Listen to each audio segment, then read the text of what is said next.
Isang tendera ng isda. Basa, amoy dagat, hawak-hawak ang lalaking nalunod ang siyang nagligtas sa binatang hindi niya alam ay bilyonaryo pala. Ngunit imbes na palakpakan, pinagmumura siya ng lahat. Bitawan mo siya! Dugyot! Baka malason siya sa pawis mong amoy bulok na isda. Hagikik pa ng isang babae. Isang hampas lupa na naglalaway sa pera? Yan ang magliligtas ng anak ng pinakamayamang angkan? Tumigil ang mundo.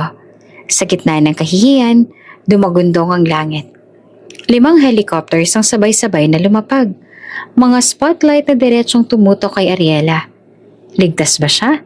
O mas lalo siyang ilulubog sa impyerno ng kayamanan at kapangyarihan? Bago ka pa lang sa channel neto, ibang kwento ni Ate Jane, istorya mo, ikwento ko. Huwag kalimutang pindutin ang notification bell at subscribe button.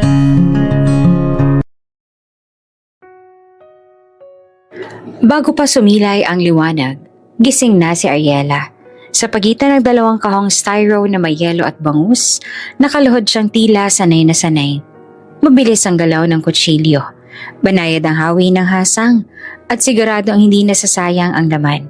Sa paligid ay amoy alat, amoy pamalengke, amoy buhay. Sigaw ng mga tenderong katabi, "Preskong presko! Murang-mura!" Humahalo ang mga tinig sa lagatik ng yelo at paglapat ng tsinelas sa basang semento. Hindi siya lumaki sa marangyang kama o sa almusal na may hot chocolate. Siya ang batang laging nakabuntot sa kariton, nakikipag-agawan sa espasyo sa pagitan ng timba at timbangan. Ni hindi niya maaninag ng buo ang mukha ng kanyang tunay na magulang, parang alon na laging humuhugot pabalik. Nag-iiwan ng bula, walang mahablot na detalye. Ang malinaw lang, isang gabi ng ulan, isang barong-barong, at 2 matang hindi niya kilala na nagsasabing, "Sa amin ka na." "Bilisan mo, Ariela." Bulong ng amang ampon niyang si Andoy. Sabay siko sa tagiliran. "Maaga pa pero nagkakagulo na sa kanto. Baka maubusan tayo ng suki." "Opo," sagot niya at iwas sa tingin. Sa gilid na nakapamewang ang inang ampon niyang si Pilar, nagbabantay sa daloy ng pera. "Huwag kang masyadong magbaba ng presyo at kung may pagkakataon." Huminto ito. Tumaas ang kilay at bahagyang tumuro sa kabilang pwesto. "Alam mo na." Alam niya. At iyon ang pinakamasakit. Ilang ulit na ba siyang pinatapang ng konsensya? Ilang beses na bang ang tahimik na "hindi ako magnanakaw" ay nabaon sa takot at pagod?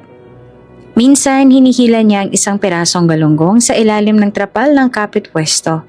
Mabilis, magaan, parang hangin lang. "Para sa atin to," wika ni Andoy pag-uwi, habang binibilang ang barya. "Kung hindi ka kikilos, magugutom tayo." Pero bawat kagat niya sa hapunan, may kasabay na pait. Sa isip niya, inuulit-ulit, "Hindi to habang buhay. Makakaalis din ako rito. Magiging malinis din ang pangalan ko." "Magandang umaga, Neng." Bati ng suking si Aling Minda. "May bitbit na bayong?" "Pahingi nga ng 3 bangos, yung bilasa. Biro lang. Yung pinaka-presko mo." Napangiti si Ariela. "Ate Minda, heto po. Malaman yan at pantayang hiwa, ha? Libre ko na po ang kalamansi." "Hay, napakabait mo talaga." Kumurap si Aling Minda, tumingin sa paligid, at pinaba ang boses. "Balita ko, kahapon na naman yung mga bantay sa kabilang pwesto. Naghihinala sa nawawalang isda. Mag-ingat ka, Neng." "Salamat po." Sagot niya at pinisil ang dila para wag pangunahan ng paliwanag ang sarili. Hindi lahat sa palengke ay mabait. Sa kanan, naroon si Lolit at Bebang, magkakampi sa tingin, palaging nakaabang sa maling hakbang ni Ariela. "Uy, ayan na si Ampon." Bulong ni Lolit na hindi naman talagang pabulong. "Baka mamaya mahulog ang paninda ko sa mesa, no?" "Bantayan mong pitaka mo," sagot pa ni Bebang, tumawa ng malamig. "Baka pati yun mapresyohan." Wala nang bago kay Ariela. Pangkaraniwan ng pang-aasar, parang lamok, nakakainis. Pero kung sisipain mo lahat, hindi ka matatapos sa trabaho. Huminga siya ng malalim. Nagpatuloy sa paghiwa at sa bawat tapas. Kinakalma ang tip-tip. May batang dumaan. Mga 7 taong gulang. Nakalugay ang buhok. May dumi ang tuhod. Nakatingin ito sa isda. Parang may sariling kwento sa mata. Ate, sabi ng bata na mahina, magkano po yan? Yung pinakamaliit po kahit ulo lang. Bumaba ang tingin ni Ariela sa lalagyan ng pinagtabasang ulot buntot. Ilan ba kayo sa bahay? 4 po, si mama, si kuya, ako at si bunso. Pinisil ng bata ang laylayan ng sarili niyang damit. Dinukot ni Ariela ang ilang perasong ulot tadyang, tsaka siniksik sa maliit na supot. Libre na to, sabihin mo kay mama, pakuluan niyang matagal ha. Lagyan mo ng luya, mainit na sabaw para sa inyo yon. Nagnining ang mga mata ng bata. Salamat po ate. Hindi iyon man lang napansin ni na Andoy at Pilar. Masyado kasi silang abala sa pagbibilang at pagtingin sa kapit pwesto. Pero kay Ariela, ang maliit na ganoong desisyon na nagpapaalala na hindi pa patay ang konsensya niya. Na kahit tinutulak siyang lumapit at kumapit sa mali, may natitira pang puwang para sa tama. Hoy, Ariela! Si Pilar na naman. Mamaya, pag nag-alis ng tingin niyang si Bebang, ilipat mo yung 2 peraso niyang plapla sa ilalim ng trapal natin. Mabilis lang. Nay, napalunok siya. Baka mahuli tayo. Pag nahuli, ako bahala. Putol ni Pilar. Pag hindi mo ginawa, wag ka nang umuwi. Tumigas ang tiyan ni Ariela. Parang humigop ng malamig na hangin ng bituka. Hindi na bago ang bantang yan. Hanggang kailan nga ba? Tanong niya sa sarili. Hanggang kailan ba ako magpapagamit? Lumipas ang araw, gumalaw ang araw. Gumuhit ang init sa batok. Sa mga pagitan ng tawaran at sukat, sumisilip si Ariela sa malayo. Sa dulo ng palengke kung saan makikita ang kislap ng dagat, doon siya madalas na tumitig kapag napapagal. May kakaibang panawagan ng tubig sa kanya. Parang may sinasabi. Parang may hinahanap. Kapag kumikidlat sa malayo, naaalala niya ang gabing umulan ng malakas at may nag-abot sa kanya ng lumang kumot. Sino kayang unang yumakap sa akin? Nasaan na kaya sila? Oh, bakit ka tulala? Sabay Andoy, sabay takip sa balikat. Yung sinabi ng nanay mo, huwag mong kalimutan ha? Ho? Nanghina ang sagot niya, pero matalim ang paalala. Ilang sandali ang lumipas, tumapat si Bebang sa kanya. Abalang nakikipagtawaran sa mamimili. Sa gilid ng mata ni Ariela, kita niya ang 2 plapla sa pinakadulo ng lamesa. Yung klase ng tukso na simple, pero nagkakasugat ng malalim. Kaya ko bang tumanggi? Isang hakbang pasulong, isa pang hakbang. Kumalansing ang yelo. Tumaas ang ingay ng palengke. At sa mismong iglap na yon, sa mismong sandaling dahan-dahan niyang itataas ang trapal, may pumunit sa ingay ng palengke. Isang sigaw. Hindi sigaw ng tindera na natawaran ng sobra. Hindi sigaw ng batang naipit sa kariton. Sigaw na may takot. Sigaw na may pakiusap. Mula sa dulo, mula sa dagat. Tulong! May nalunod! Tulong! Napatigil si Ariela. Parang binunot ang lahat ng lakas niya mula sa talampakan at iniangat papuntang dibdib. Umalingaw-ngaw pa ulit ang sigaw. Ngayon ay mas maraming tao ang tumitigil. Napapatingin sa direksyon ng baybayin. Ang ilan humakbang pahatras. Nagkibit balikat. Ang iba, tumakbo pero nag-aalang ang huminto sa bunganga ng palengke. Tulong! May tao sa tubig! Nalaglag sa sahig ang maliit na kutsilyo ni Ariela. Kumaluskos sa semento at tuluyang dumula sa tubig yelo. Pinisil niya ang palad. Ramdam ang panginginig na hindi niya maipaliwanag. Sa isang iglap, naglaho ang lahat ng bulungan tungkol sa magnanakaw, sa presyo, sa trapal, at napalitan ng isang tanong. Sino ang lumukso sa tubig? Nandyan ka lang, utos na Pilar. Nakaramdam ng pag-alis ang tensyon ni Ariela. Hindi na natin trabaho yan. Huwag kang makigulo na, huwag kang makisali. Pero hindi na dinig ni Ariela ang boses. Ang naririnig niya ay hampas ng alon, malalakas na yabag, at panibagong sigaw na mas malakas, mas malapit. Parang tinatawag siya ng dagat mismo. Parang may pwersang humihila sa kanya palabas ng pwesto. Palayo sa kahon ng isda, papunta sa liwanag na kumikislap sa dulo ng kalsada. Humigop siya ng hangin. Pumikit sandali at sa pagdilat, tumakbo ang tingin niya sa kariton, sa dalawang plapla, sa malamig na mata ni Bebang at sa kumikislap na tubig sa malayo. Isang hakbang, 2, 3. Ahari! Sigaw ni Andoy pero naputol yun sa dagundong ng sigawan sa baybayin. Sa unang pagkakataon sa matagal na panahon, hindi takot ang humawak sa puso ni Ariela. Hindi boses ni Pilar o Andoy. Hindi bulong ng maling gawain. Tila tinawag siya ng mas malalim na bagay. Isang damdaming hindi niya kayang maipaliwanag. At habang bumibilis ang hakbang niya palabas ng palengke, lalong luminaw ang tinig mula sa dagat. Tulong! May nalulunod! Tulong! Huminto si Ariela sa bungad ng kalsadang papunta sa baybayin. Sa pagitan niya at ng dagat may usok ng ihawan. May halakhak ng mga tambay. May kabaong ng tanong sa dibdib niya. Tumingala siya sandali. May kalangitan na may bahid na abo. Hangin na may amoy alat na parang yakap. Isang ihip ng hangin, isang tibok ng puso. Sa kanya narinig muli ng malinaw. Mas malapit, mas totoo. Tulong! At doon nagsimulang kumaripas ang kanyang mga paa. Nailigtas ni Ariela ang binata at halos mawalan ito ng hininga sa kanyang mga braso. Siya pala si Cyrion Estrevier, ang nag-iisang tagapagmana ng pinakamayamang angkan sa bansa. Sekreto siyang tumakas mula sa mga bodyguards dahil nais niyang maranasan kahit saglit lamang ang buhay ng isang normal na tao, malayo sa intriga at responsibilidad. Ngunit bago pa man makapagtanong si Ariela, yumanig ang himpapawid. 5 helicopters ang sabay-sabay na lumapag. Nakatutok ang spotlight sa kanila. Ngayon, magsisimula na ang unos. Humahabol pa ng hininga ni Ariela nang tuluyan niyang mahilang binata sa buhanginan. Basang-basa, nanginginig at halos mawala ng lakas. Pinilit niyang idein ang 2 palad sa dibdib nito. 1, 2, 3. Paulit-ulit niyang bulong. Sa 3 beses umubo na ang binata. Malalim, masakit, pero buhay. Umagos ang tubig mula sa kanyang bibig, tsaka dahan-dahang nagbalik ang kulay sa kanyang mukha. Napasinghap si Ariela. Salamat sa Diyos. Muli nitong iminulat ang mga mata. Saglit na nagtagpo ang kanilang mga tingin. Siya, isang simpleng tendera ng isda. Ito ang isang estrangherong halatang hindi sanay sa hirap.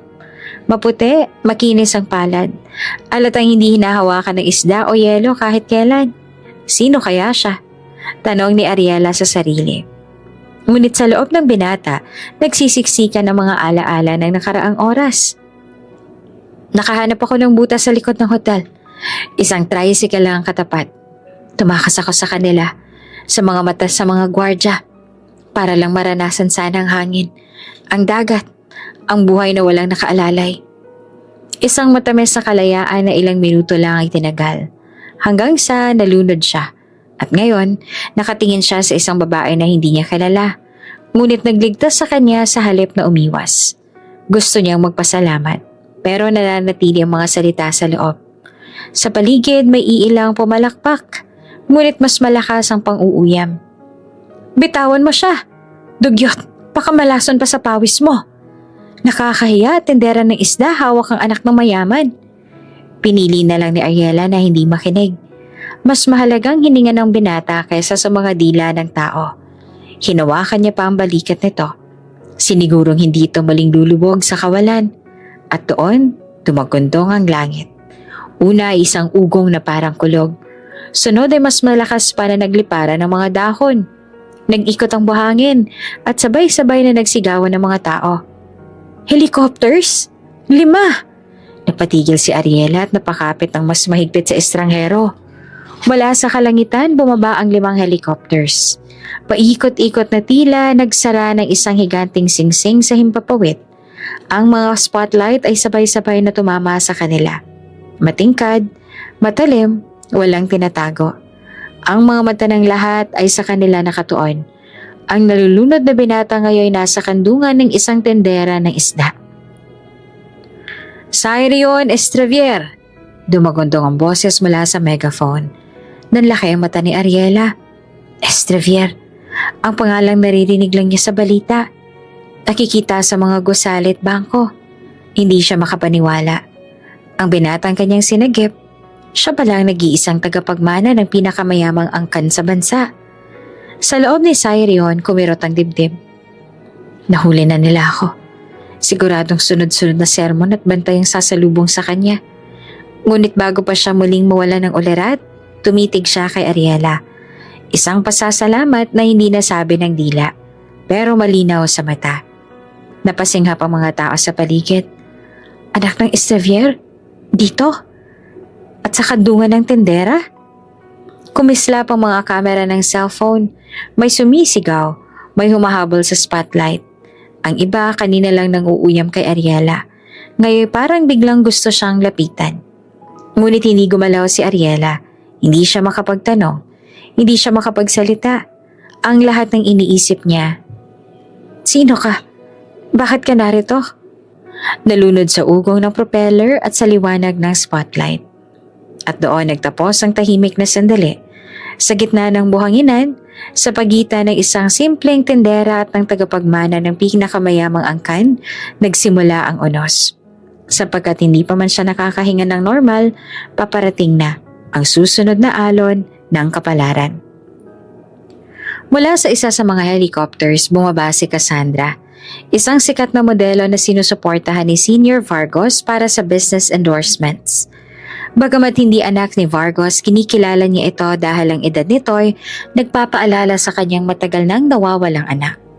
Ngunit kay Cassandra, si Cyrion ang mas mahalaga. Nakita niyang yakap ni Ariela ang binata, kaya't agad siyang nagngit-ngit. Hawakan mo pa ulit ang nobyo ko, tindera, at ipapahuli kita. Amoy pawis at amoy dagat ka. Umugong ang himpapawid. Kumikidat ang mga ilaw ng 5 helicopters na nakapaligid sa dalampasigan. Ang spotlight ay nakatutok pa rin kay Ariela at kay Cyrion na magkatabi sa buhanginan. Ang mga tao ay humihiyaw, nagtutulakan. Ang ilan naman ay nagvi-video. Ang iba naman ay nagtatakip ng mukha dahil sa buhangin at alon ng hangin na inahatid ng mga rotor. Ngunit sa isang iglap, bumukas ang pinto ng pinakamalapit na helicopter. Bumaba ng hagdang bakal at sa bawat takbang ng mga stilettos na kumalabog dito, parang dumadagundong na tambol ang mga puso ng mga nanonood. Isang babae ang bumaba. Mahaba ang buhok na parang ginto. Kumikinang sa ilalim ng ilaw. Nakasuot ng designer dress na hindi bagay sa buhangin ng tabing dagat. Ang mukha niya ay kilala sa lahat. Si Cassandra, ang modelo ng mga billboard. Mukha ng mga campaign ng Vargos Enterprises at kinikilalang diyosa ng kasikatan. Nag-ingay ang crowd. Si Cassandra! Siya yun!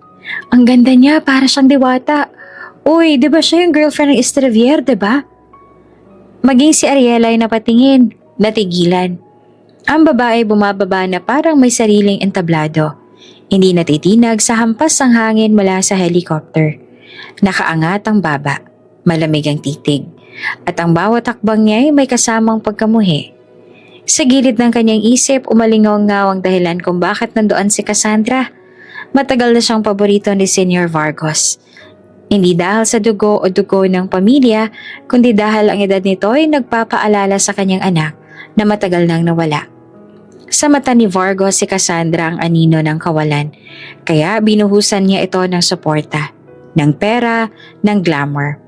Ngunit sa puso ni Cassandra, hindi si Vargos ang mahalaga kundi si Cyrion Estravier, ang binatang nasa kandungan ngayon ng isang tendera ng isda. Paglabit niya ay agad na nagngit-ngit ang kanyang mukha. Nakita niya ang hawak ni Ariela kay Cyrion, parang selyo ng pag-aari na hindi niya matanggap. Anong ginagawa mo? Singal niya na malakas at tumagos sa ugong ng helicopter. Bitiwan mo siya! Nagkatinginan ng mga tao. Natigilan. Si Ariela ay nanginginig ngunit hindi bumitiw agad. Hinahawakan pa rin niya ang balikat ng binata para hindi ito mabuwal. Lumapit si Cassandra. Halos tumalon sa buhangin at itinutok ang daliri sa mukha ni Ariela. Hawakan mo po ulit ang nobyo ko, tendera, at ipapahuli kita. Amoy pawis at dagat ka. Wala kang karapatan, ano? Napatigil ang lahat. Maging mga rescuer na bumaba mula sa helicopter, nagdahan-dahan at nagpalitan ng tingin. Nobyo? Bulong ni Ariela at nangingilid ang luha. Yes! Mariing sigaw ni Cassandra, sabay apos kay Cyrion, kahit nangihina pa ito. Si Cyrion Estevier ang nobyo ko. At ikaw? Nilingon niya si Ariela mula ulo hanggang paa. Kinukutya ang simpleng palda at kamisetang basa, pati ang buhok na kumapit sa pawis at alat.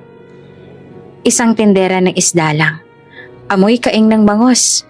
Hindi mo siya pwedeng hawakan. Umugong ang crowd, parang alipato na sumiklab. May mga tumango, may mga umiling. May mga nagsabing, totoo nga. At may ilang bumulong ng, pero siyang nagligtas. Ngunit mas malakas ang tinig ni Cassandra. Guard! Sigaw niya tumingin sa mga armadong kasama. Kung hindi niya bibitawan ng nobyo ko, ipapaaresto ko yan. Namalim ang mukha ni Ayala. Hindi makapaniwala. Gusto niyang sumigaw. Pero niligtas ko siya. Kung hindi dahil sa akin, baka patay na siya ngayon. Ngunit nanlamig ang dila niya. At ang mga mata ni Cassandra ay matalim na parang punyal na handang sumaksak sa dignidad niya. Sa tabi niya ay gumalaw si Cyrion. Pinilit niyang magsalita. Ngunit mahina pa ang tinig. Ang mga mata niya ay dumapo kay Ariela. Puno ng pasasalamat at kaba. Hindi pa siya makapagsalita ng malinaw. Ngunit isang mahinang, wait, ang kumawala. Ngunit hindi iyon pinansin ni Cassandra. Hinila niya ang braso ni Cyrion. Pinilit itayo habang sinusulyapan si Ariela na parang pinakamababang nilalang sa mundo. Umalis ka na rito. Bulong niya sa tenga ng dalaga. Malamig at mapanlait. Dahil kung hindi, sisiguraduhin kong wala ka ng puwang kahit sa palengke.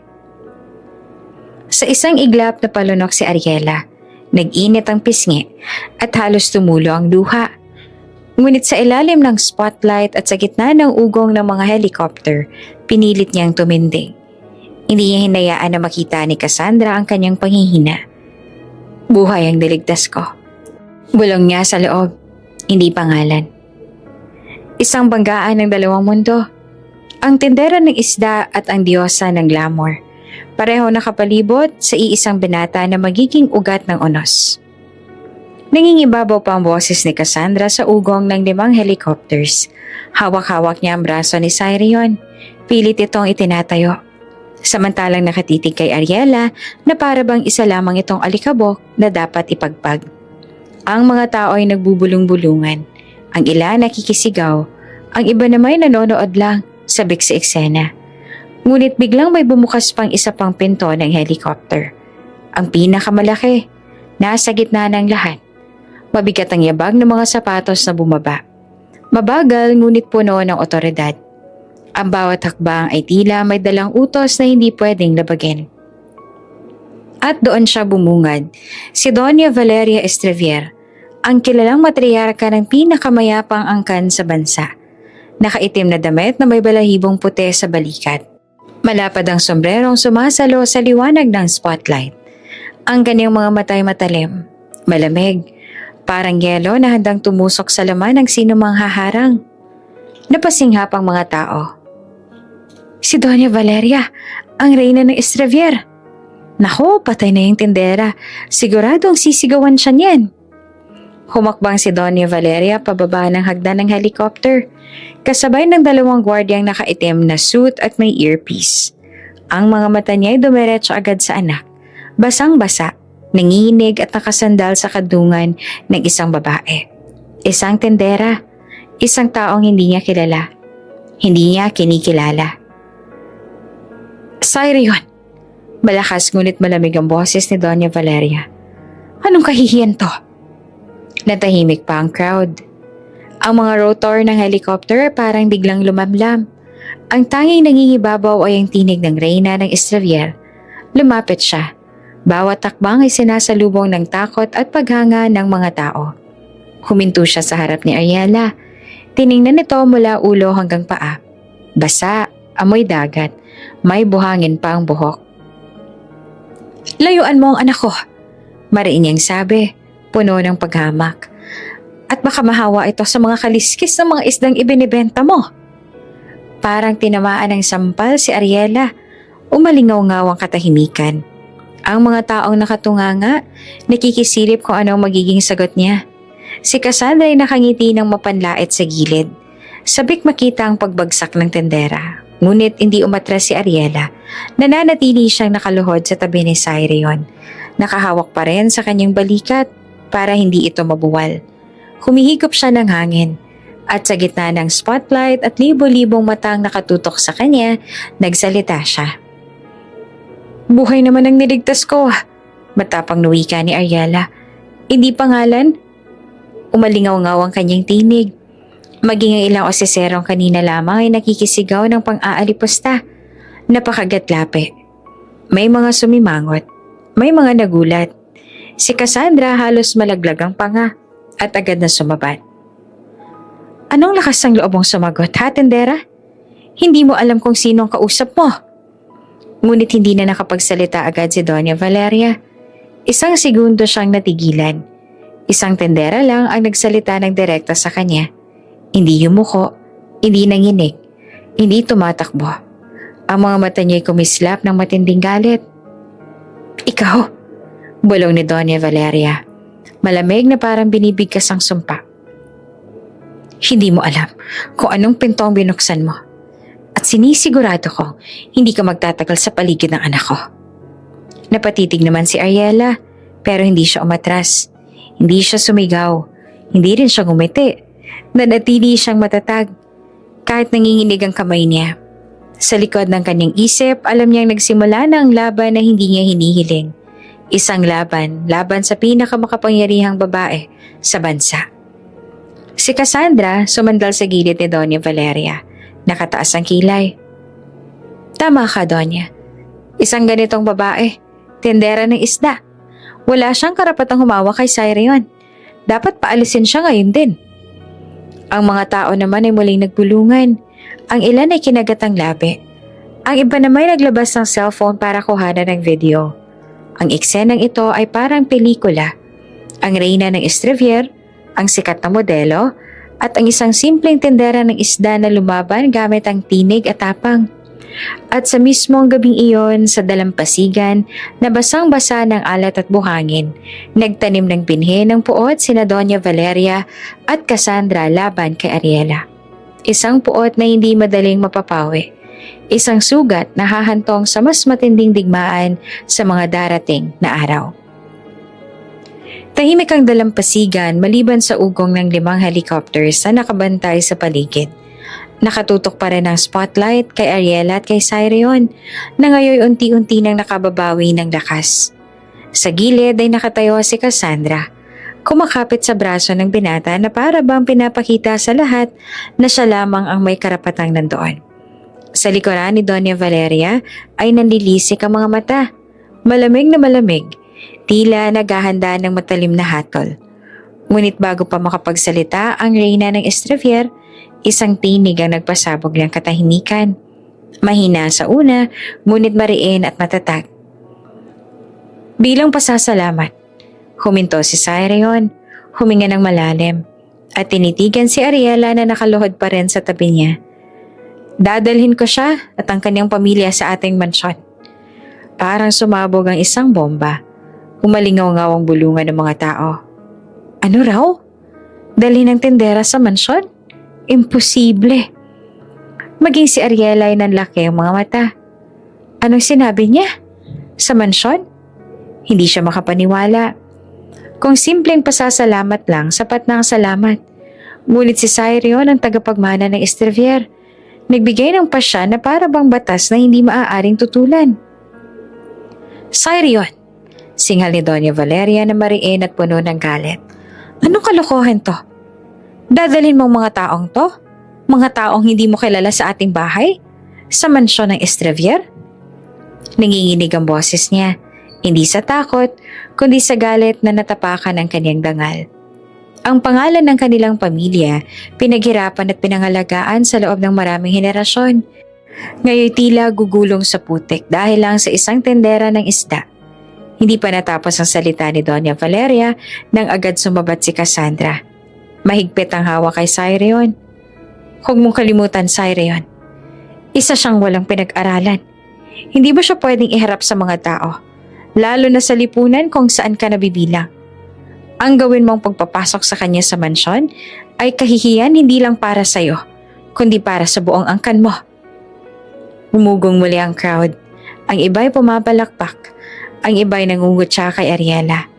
Parang hukom ang mga mata ng lahat. Nakatutok sa simpleng dalaga na ngayon ay nasa gitna ng pinakamalaking entablado ng kanyang buhay. Ngunit hindi natinag si Cyrion. Bagamat nanginginig pa ang kanyang katawan, itinuwid niya ang pagkakaupo at tumingin ng diretso kay Doña Valeria at Cassandra. Kung hindi dahil sa kanya, baka wala na ako ngayon, mariin niyang sabi. Kaya walang halaga ang mansyon, ang kayamanan, ang pangalan kung wala ako. At siya ang nagbalik ng buhay ko. Natahimik ang lahat. Ilang segundo, parang natigil ang hangin. Si Doña Valeria hindi siya makapaniwala. Ang kanyang anak na laging sumusunod sa kanyang kagustuhan, ngayon hayagang sumalungat sa kanya. Cyrion, hindi mo alam ang sinasabi mo. Ani na nanginginig sa galit. Ngunit tumango si Cyrion. Alam ko, at ito ang pasya ko. Nagmumura sa loob si Cassandra. Hindi niya kayang tanggapin na sa harap ng libo-libong mata sa spotlight ng lipunan, pinipili ni Cyrion na ipagtanggol ang isang babaeng galing sa palengke. Hindi pwede, sigaw niya sa isip. Hindi ako matatalo ng isang tendera. Samantala si Ariela nananatiling tahimik. Hindi niya alam kung paano ang tatanggapin ng lahat. Mansyon, pasasalamat, o isang pasanin na magdadala sa kanya sa gulo na hindi niya matatakasan. Sa dibdib niya, humahalo ang kaba at takot. Ngunit higit doon, may apoy na dahan-dahang nagigising. Ang simpleng desisyon ni Cyrion, ang bitawan sa lahat ng tao ang salitang dadalhin siya sa ating mansyon, iyon ang nagsindi ng apoy ng hidwaan.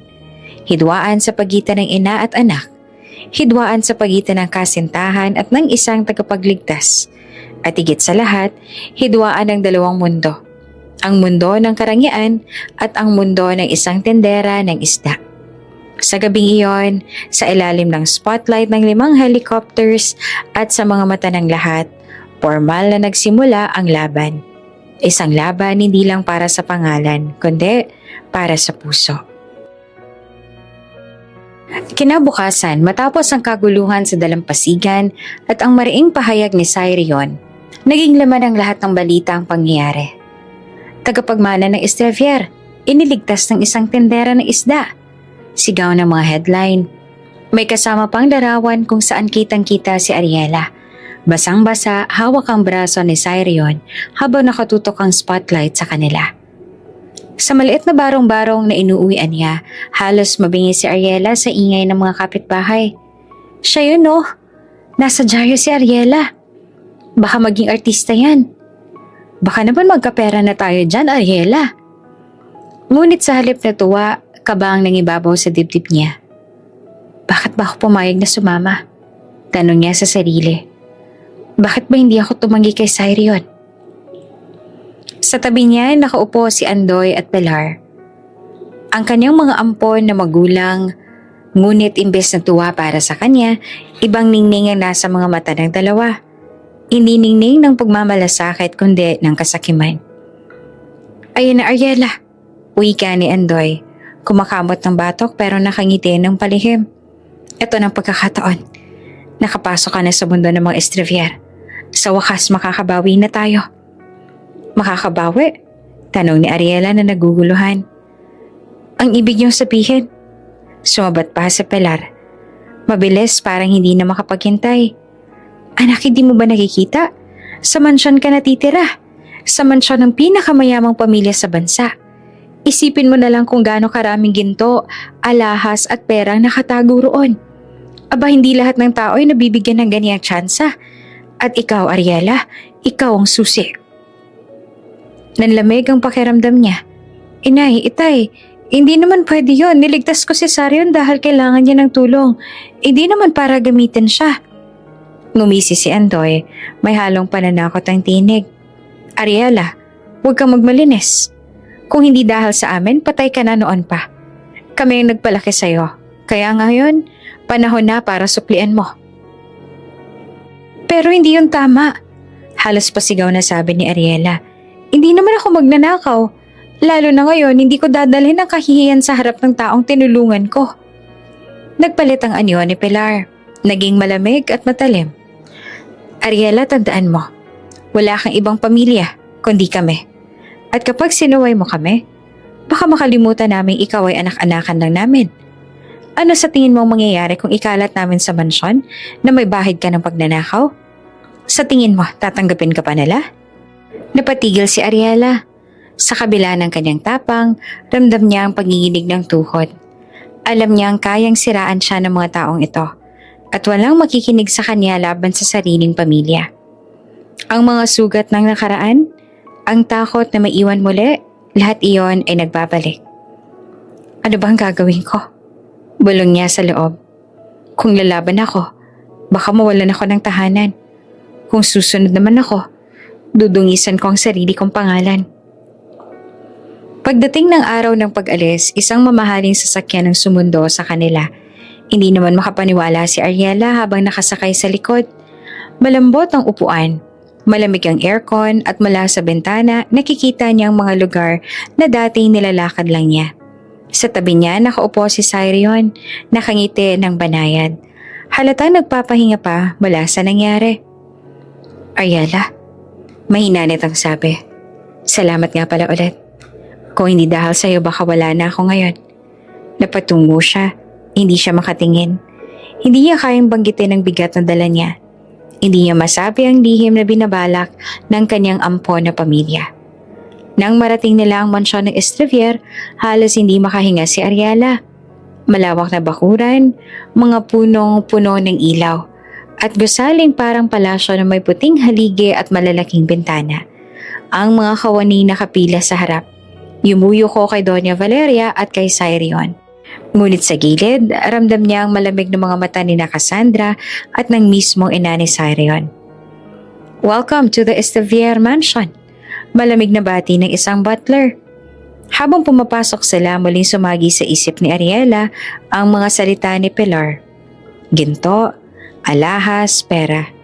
Hindi niya maiwasang mapatingin sa mga chandelier na kumikislap, sa mga painting na halatang milyon ang halaga, at sa mga florerang gawa sa porselana. Narinig niya ang mahinang bulong ng kanyang amang ampon sa kanyang tenga. Tandaan mo, Ariela, ikaw ang susi. Gamitin mo ang tiwala nila. Para sa atin to. Napapikit si Ariela. Alam niyang nakapasok siya sa mundo na hindi kanya. At sa bawat hakbang niya sa marmol na sahig ng mansyon, mas lalo siyang kinakain ng dalawang ampoy. Ang apoy ng pasasalamat at paghanga kay Cyrion, at ang apoy ng kasakiman at pananakot ng pamilyang kinalakhan niya. Sa gabing yon, sa unang pagkakataon naranasan niyang humiga sa kama na mas malambot kesa sa una na nakasanayan niya. Ngunit hindi siya nakatulog agad, sapagkat sa kanyang dibdib mabigat ang tanong na hindi niya masagot. Hanggang saan ako dadalhin ng lihim na ito? At sa dilim ng silid na iyon, nagsimula ang kaba na magbubukas sa mas malaking gulo. Isang gulong sisira o magbubuo ng kanyang kinabukasan. Sa unang gabi sa mansyon, ipinahiya si Ariela sa hapag. Hindi niya alam ang tamang gamit ng mga kutsara at tenedor, kaya't pinagtawanan siya ni Cassandra. Ni tamang kutsara, hindi alam. Nakakahiya ka. Sabat ni Doña Valeria. Baka naman mamaya isuksok pa niya yan sa bulsa niya. Halos tumulo na ang luha ni Ariela, ngunit bago siya makaalis, narinig niya ang matatag na tinig ni Cyrion. Ang unang gabi ni Ariela sa mansyon ng Estrevier ay parang panaginip na may kasamang bangungot. Pagpasok pa lang sa grand dining hall, halos mahulog na ang panga niya sa laki at karangyaan ng silid. Ang kisame ay puno ng chandeliers na kumikislap na parang mga bituin. Ang mahaba at makintab na lamesa ay napuno ng mamahaling porselana, kristal na baso at pilak na kubyertos na kumikislap sa ilalim ng ilaw. Sa isang banda ay nakapila ang mga waiter at maid. Tahimik na nakatingin, handang sumalo ng utos mula sa mga nakaupo sa hapag. Sa gitna ng lamesa, isang sunod-sunod na potahe ng karne, isda, at mamahaling alak na hindi man lang niya narinig kailanman sa palengke. Umupo si Ariela sa gilid, halos hindi makahinga. Nakadama siya ng matinding kaba. Sa palengke, sanay siyang kumain gamit ang kamay at minsan ay kutsara at tinidor lang. Pero dito, sa harap ng 3 o 4 na pares ng kubyertos sa magkakasunod na nakahain, hindi niya alam kung alin ang dapat gamitin. Nasa kabilang dulo ng mesa si Cassandra, nakataas ang kilay, nakadingin sa kanya na para bang naghihintay ng pagkakataong umatake. Sa tabi nito si Doña Valeria, nakapulupot ang malamig na aura, nakahawak sa wine glass na parang reyna ng yelo. "Let's begin," malamig na anunsyo ni Doña Valeria.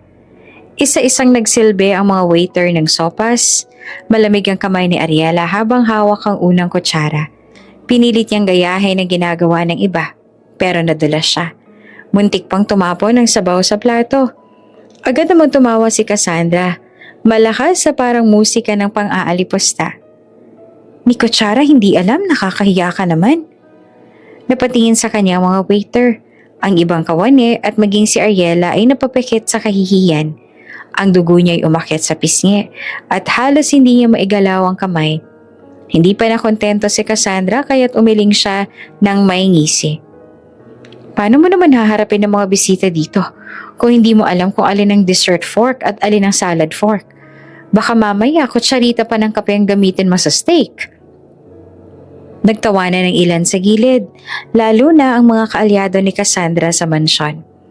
Ngunit mas masakit ang sumunod na sinabi ni Doña Valeria.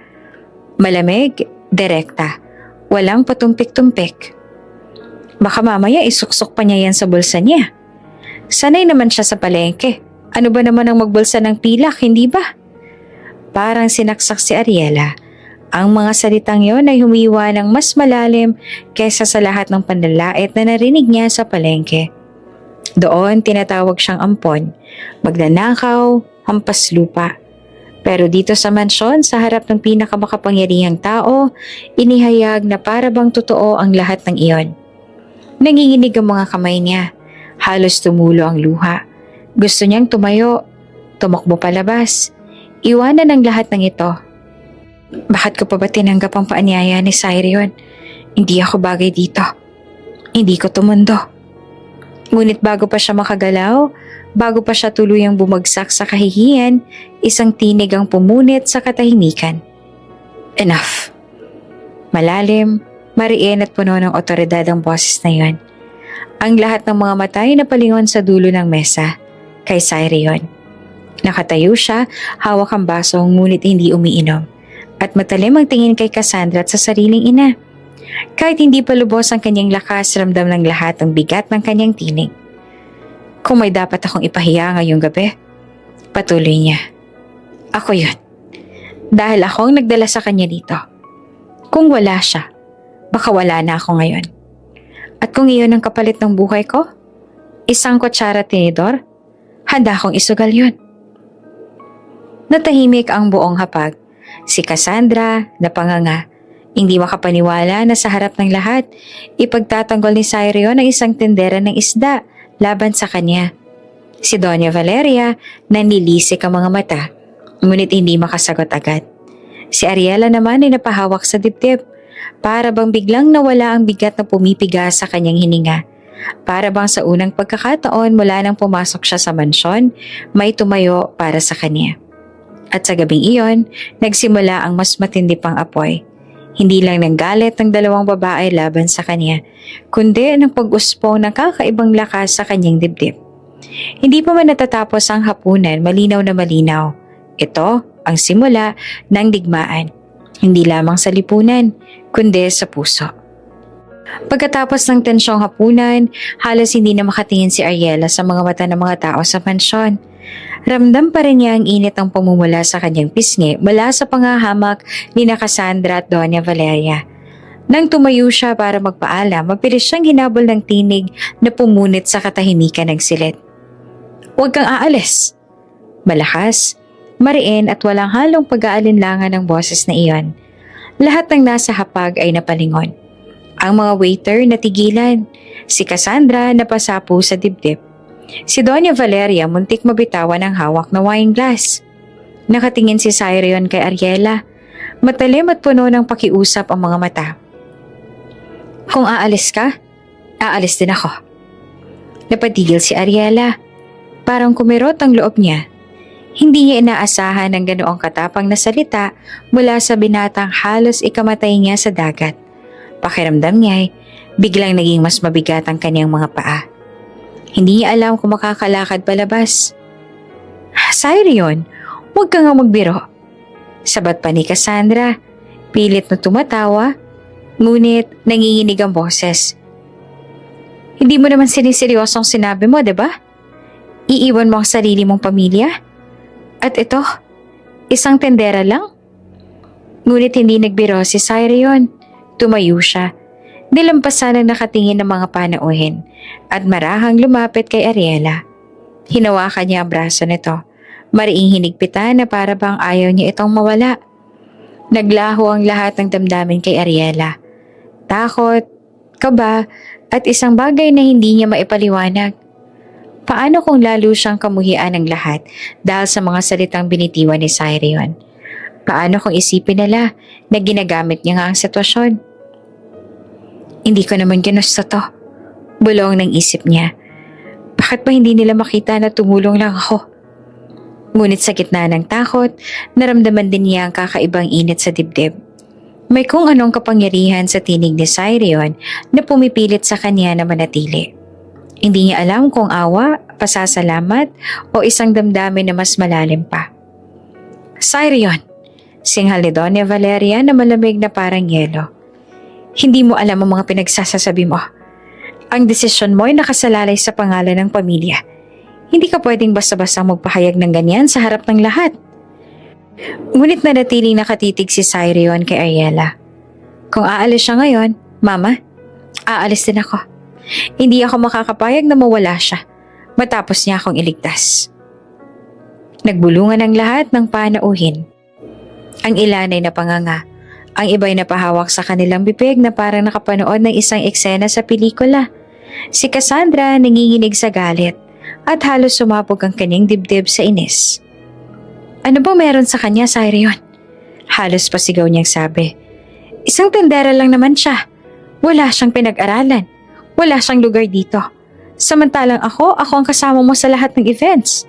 Ako ang pinakilala mo sa lipunan. Kaya ako ang nararapat na nasa tabi mo. Ngunit hindi siya pinansin ni Cyrion.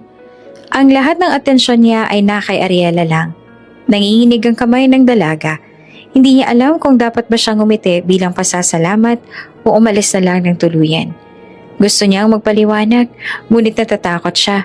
Baka mas lumala lang ang sitwasyon. At sa mismong sandaling iyon, narinig niya sa loob ng kanyang isip ang boses na matagal niya nang kilala. Hindi iyon boses ng kanyang puso, kundi ng mga taong nagpalaki sa kanya. Ang tinig ni Pilar, ang kanyang ampon na ina. Malamig at paulit-ulit. Gamitin mo siya. Para sa atin to. Huwag mo sayangin ang pagkakataon. Ang isang salita lang ni Cyrion, kayamanan ng kapalit. Huwag kang tanga, Ariela. Gamitin mo. Parang kinuyom ang dibdib niya. Pinikit ang mga mata. Pilit na pinapaalis ang boses na iyon. Hindi ako magnanakaw. Hindi ako katulad nila. Ngunit paano kung tama sila? Paano kung ang pagtanggi niya ay magdulot ng kapahamakan, hindi lang sa kanya, kundi sa mga taong kinalakan niya? Sa likod ng lahat, naroon pa rin ang takot. Takot na baka ipahiya siya ng kanyang sariling pamilya. Takot na baka siraan siya ng mga ito kay Cyrion at sa buong mansyon. Huminga siya ng malalim. Pagmulat ng kanyang mata, nakita niya ang matinding pakiusap sa mga mata ni Cyrion. Mata na puno ng pasasalamat at tiwala. Hindi ko alam kung bakit mo ito ginagawa. Mahinang bulong ni Ariela. Halos siya lang nakakarinig. Pero hindi ko kayang basta-bastang tumalikod. Ngumiti si Cyrion. Mahina ngunit matatag. Salamat.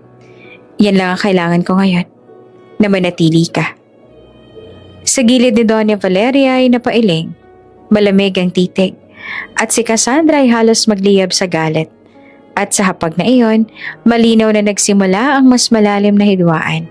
Hindi lang dahil sa kayamanan, kundi dahil sa isang puso na natutong pumili ng hindi inaasahan. At si Ariela, sa kabila ng takot at boses ng kanyang pamilya sa loob ng kanyang isipan, ay unti-unting nadadala ng isang damdamin na hindi niya pa lubusang maunawaan. Isang damdamin na maaaring magligtas o tuluyang magwasak sa kanya. Sa isang malawak na opisina na tanging salamin at marmol ang bumabalot, nakaupo si Senyor Vargos sa kanyang leather chair. Ang gabi tahimik, ngunit sa loob ng kanyang silid, mainit ang alon ng galit na bumabalot sa kanya. Sa mesa, nakalatag ang isang dyaryo. Naka-front page ang litrato ni na Ariela at Cyrion. Headline: Tagapagmana ng Estrevier, inakay ng tendera ng isda matapos malunod. Mahigpit ang pagkakakuyom ng kamao ni Vargos. Ang mga litid sa kanyang leeg ay lumitaw at ang kanyang mga mata ay naglalagablab ng puot. Cyrion Estrevier, malamig niyang bulong. Halos pabulong ng sarili. Lahat ng tao, lahat ng kumpanya, lahat ng kapayamanan, hindi ko kayang tumbasan. Pero ito, isang tendera ng isda, siyang kahinaan mo. Umikot siya sa kanyang swivel chair. Tumingin sa malawak na bintana kung saan tanaw mga ilaw ng syudad. Ang mga Estrevier, matagal na ko nang gustong pabagsakin. Ngunit lagi kang nakakatakas sa kamay ko. Ngayon, ipinakita mo sa akin ang iyong butas. Pumasok ang kanyang kanang kamay. Isang tauhan na matagal nang naglilingkod sa kanya. Nakaitim na suit at may hawak na folder. Marahan itong naglakad papalapit. Inihain ng dokumento sa harap niya. Senyor, wika ng tauhan. Ito pong impormasyong nakuha namin tungkol sa babaeng nagligtas kay Cyrion. Pangalan, Ariela. Lumaki sa ampon na pamilya. Mahirap, nagtitinda ng isda sa palengke. Walang pinag-aralan. Walang koneksyon. Walang kapangyarihan. Kumislap ang mga mata ni Vargos. Eksakto. Binuklat niya ang folder. Pinagmasdan ang litrato ni Ariela. Ang simpleng damit. Ang mga kamay na may kalyo. Ang buhok na tinuyo ng araw. Ito ang babae nakapasok sa buhay ng tagapagmana ng Estrevier. Isang hampas lupa. Isang kahihiyan. Tumayo si Vargos. Lumapit sa bintana. Hawak pa rin ang larawan. Kung paano siya nagkataon naging sandalan ni Cyrion, iyon din ang gagamitin ko para wasakan siya. Ano ang plano ninyo, senyor? Tanong ng tauhan. Ngumisi si Vargos, malamig at mapanganib. Mag-utos ka ng masusing investigasyon. Alamin ang bawat galaw niya. Bawat lihim. Bawat bahid ng nakaraan. Kung hindi sapat, gumawa kayo ng paraan para magmukhang marumi siya sa mata ng lipunan. Ang pangalan niya ay dudungisan hanggang sa siya mismo ang bumitaw. Tumango ang tauhan. Agad na umalis, dala ng utos. Nanatiling nakatayo si Vargos sa harap ng bintana. Tinitikitigan ang mga ilaw ng syudad. Ang kanyang dibdib ay mabigat sa alaala ng nakaraan. Minsan may anak din siyang minahal higit sa kayamanan. Ngunit nawala ito sa kanya. Isang pagkawala na hanggang ngayon ay hindi niya matanggap. Ang sugat na iyon ay nagpaikot ng kanyang puso sa galit. At ngayon, sa tuwing makikita niya si Cyrion, naaalala niya ang sariling sakit. Wala na akong anak. Balong niya. Nanginginig ang boses sa galit. Kaya't sisirain ko siya. Sisirain ko ang anak ng Estrevier. Para maramdaman niya ang sakit ng pagkawala. Ang sakit na ako lang ang tunay na nakakaalam. Humigpit ang kanyang kamao. Pinilas ang larawan ni Ariela. Anak, laban sa anak. Mariin niyang bulong, puno ng sumpa. At sa gabing iyon nagsimula ang isang bagong kabanata ng digmaan. Hindi lamang para sa pangalan ng Estrevier, kundi para sa buhay ni Ariela, na ngayon magiging sentro ng plano ni Senyor Vargos. Tahimik ang gabi sa mansyon ng Estrevier. Ang mga chandelier ay kumikislap. Ang mga kawanay nagsiuwian na. at tanging ang malamlam na ilaw sa mga pasilyo ang nagbibigay bantay. Sa isang silid sa ikalawang palapag, nakaupo si Ariela sa gilid ng kama. Nakatingin sa bintana, hindi siya mapalagay. Mula nang dalhin siya rito, ramdam niya ang mga matang nakamasid. Hindi lamang mula kina Doña Valeria at Cassandra, kundi pati mula sa kanyang sariling pamilya. Ang mga salita ng kanyang ampon na ama, si Andoy, ay paulit-ulit na umaalingaw-ngaw sa kanyang isipan. Tandaan mo, Ariela, ikaw ang susi. Sa bawat galaw mo, para sa atin to. Gamitin mo ang pagkakataon. Ngunit bago pa niya malimutan ang bigat ng mga salita, isang malakas na ugong ang gumising sa buong mansyon. Kasunod ang malalakas na sigaw mula sa labas. Secure the gates, may mga armadong tao. Napatayo si Ariela at nanginginig. Sa labas ng kanyang silid narinig niya ang mga yabag na nagmamadali. Binukasan niya ang pinto at nakita ang mga gwardya na nagsisipak-takbuhan. Dala ang kanilang armas. At doon niya nakita ang isang anino na sumulpot mula sa dulo ng pasilyo. Isang lalaking nakaitim, may baril na nakatutok na diretso sa kanya. Huwag kang kikilos, malamig na tinig. Ikaw ang kailangan namin. Nanlaki ang mga mata ni Ariela, hindi siya makagalaw. Ngunit bago pa siya tuluyang lapitan, isang pamilyar na tinig ang sumigaw mula sa likod. Ariela! Si Cyrion humahangos, dumating mula sa kabilang direksyon. Agad siyang tumakbo. Itinulak si Ariela palayo, tinakpan ng sariling katawan. Gusto kong makita kang mawalan, gaya ng pagkawala ko ng anak. Isang boses ang umalingaw-ngaw mula sa ibaba. Malamig, puno ng galit. Si Senior Vargas mismo, nakatayo sa gilid ng hardin, hawak ang megaphone. Sa tabi niya ay nakapalibot ang kanyang mga tauhan na armado. Ang mga mata ni Ariela ay nanlaki. Ngayon niya lang narinig ang galit na iyon.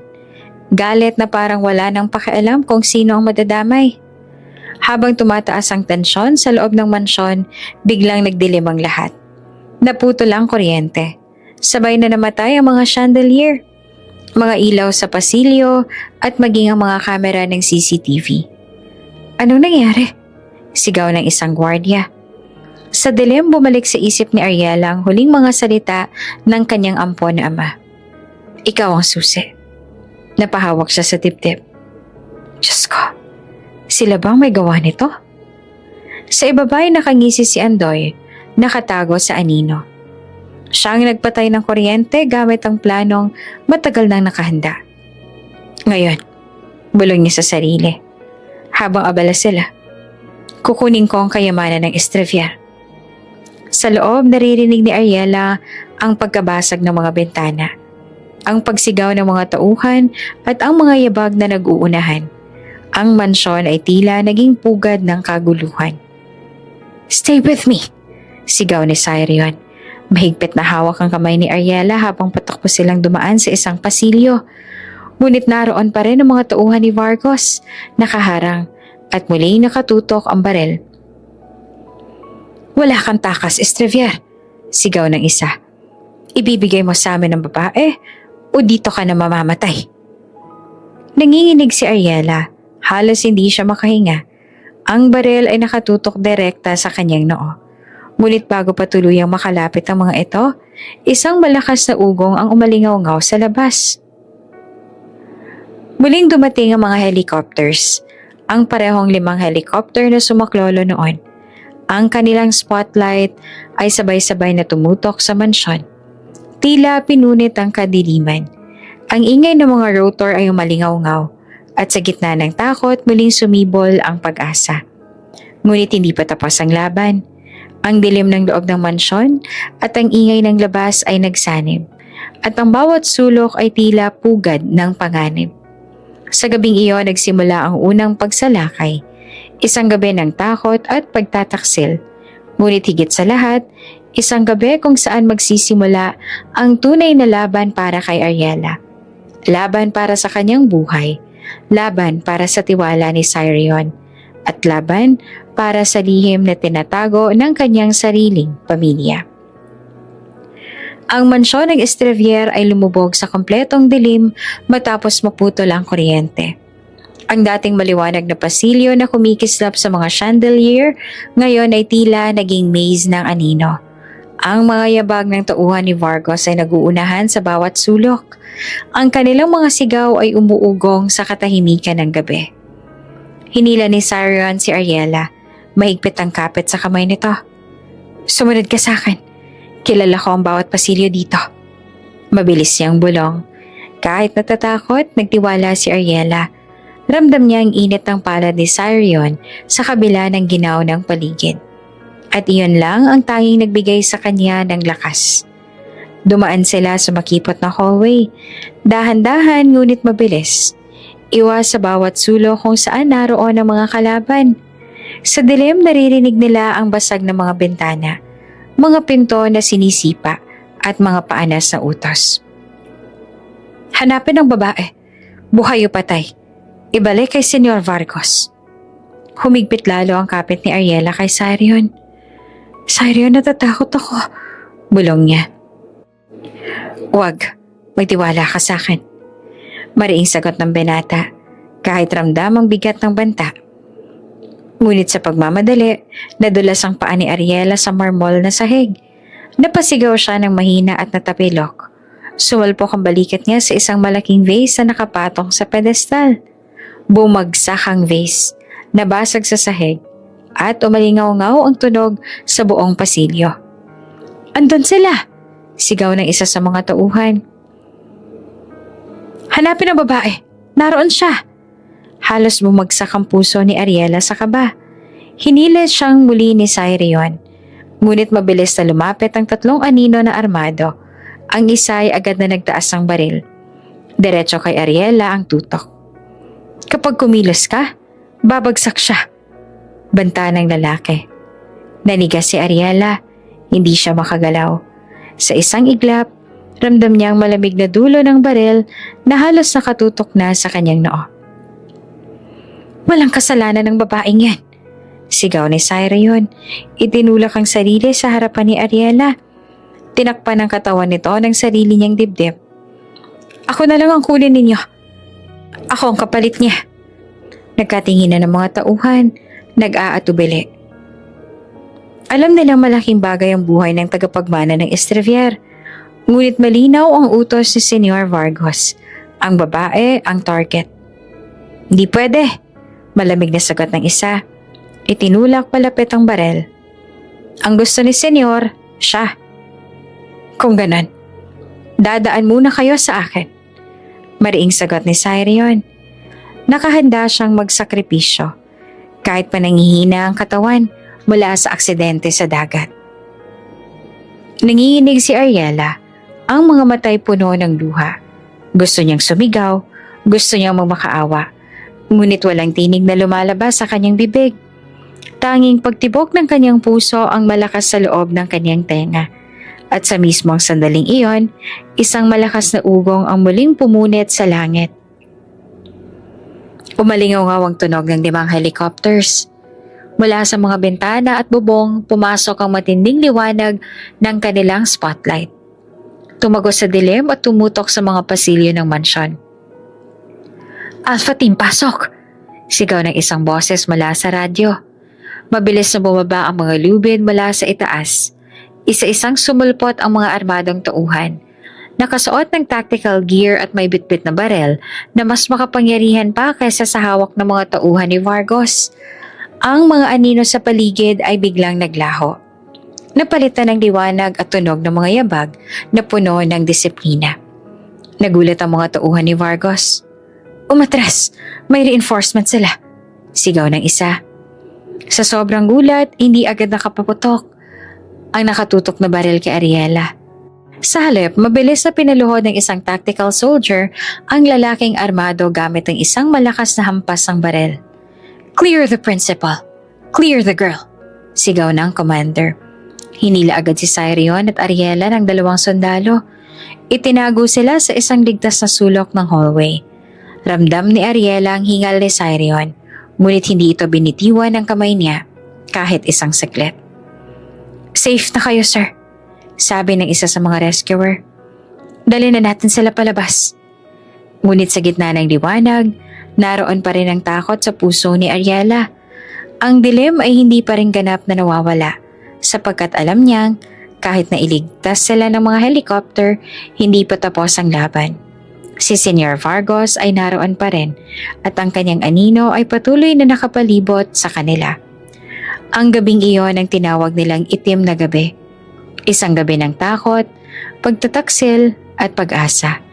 Isang gabi na muling nagpatibay sa ugnayan ni Ariela at Sirion. Ngunit nagbukas din ang mas mabigat na digmaan na paparating. Nang bumaba ang mga sundalo mula sa helicopters at tuluyang masupil ang mga tauhan ni Senyor Vargos, lumuwag ang hangin sa loob ng mansyon. Ang dating itim na dilim ng pasilyo ay nabahira ng puting liwanag mula sa mga spotlight at ang mga ingay ng putukan at sigawan ay unti-unting napalitan ng tinig ng mga rescuer na nag-aayos ng paligid. Clear na ang East Wing, sigaw ng isa.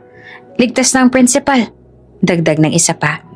Hinila ng mga sundalo si Ariela papalayo sa gitna ng kaguluhan.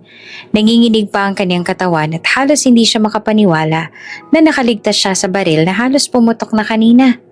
Kasabay niyang sinamahan si Sirion na may sugat sa braso at gasgas sa pisngi. Ngunit nakatayo pa rin. Pilit na ipinapakita ang kanyang lakas. Ariela, mahinang tawag ni Sirion. Hawak ang kamay niya kahit nadadala ng sandalo. Ayos ka lang ba? Tumango si Ariela, ngunit hindi niya masabi ang totoo. Hindi siya ayos. Sa kanyang dibdib may mabigat na pangamba na hindi niya maalis. Sapagkat alam niya, may isang lihim na siya lamang ang nakakaalam. At iyon ang partisipasyon ng kanyang ampon na pamilya. Habang nakatutok ang lahat sa pagsalakay ng mga tauhan ni Vargos, habang nakikipaglaban ng mga gwardya at sundalo sa loob ng mansyon, may isang mas tahimik na operasyon na naganap. Si Andoy at Pilar, kasama ang ilan nilang kasabwat ay ginamit ang pagkakataon upang makapasok sa treasury room ng mansyon. Isang silid na bihirang buksan at mahigpit ang seguridad. Ngunit ngayong patay ang kuryente at hindi gumagana ang CCTV, nagawa nilang buksan ang mga cabinet at lagyan ng mga alahas at pera. Mabilis, malinis at halos walang iniwan na bakas. Nang matapos ang kaguluhan, napansin ng mga tauhan ng Estrevier na may nawawala. Mga alahas, pera at ilang mahalagang dokumento. Ang unang napagbintangan ang kampo ni Senyor Vargos. Hindi sila umatras lang para patayin si Ariela. Mariing sabi ng mga gwardya, ginamit nilang pagkakataon para magnakaw. Kumalat agad ang akusasyon at sa loob ng ilang oras maging ang media na nagmamatsyag sa labas ay nagsimulang magulat. Sinalakay ni Senyor Vargos ang mansyon ng Estrevier, hindi lamang para patayin ng tagapagmana kundi pati nakawin ang kayamanan. Ngunit si Ariela nananatiling tahimik sapagkat sa kaibuturan ng kanyang puso, alam niya ang katotohanan. Alam niyang hindi lamang si Vargos ang may pakana. Ang kanyang ampon na pamilya, ang mga taong kinalakan niya, sila ang tunay na nakinabang sa dilim ng gabing iyon. Habang nakaupo siya sa isang sulok ng silid, nanginginig ang mga kamay. Hindi niya mapigilan ang mga luhang unti-unting tumulo. Kasalanan ko to. Kung hindi sana ako sumama, hindi sila makakapasok. Ako ang pintuan na binuksan nila. Lumapit si Sirion. Sugatan ngunit hindi ininda ang sarili. Marahan niyang pinunasan ng luha ni Ariela gamit ang daliri. Wala kang kasalanan. Hindi mo kasalanan ang kaguluhang ito.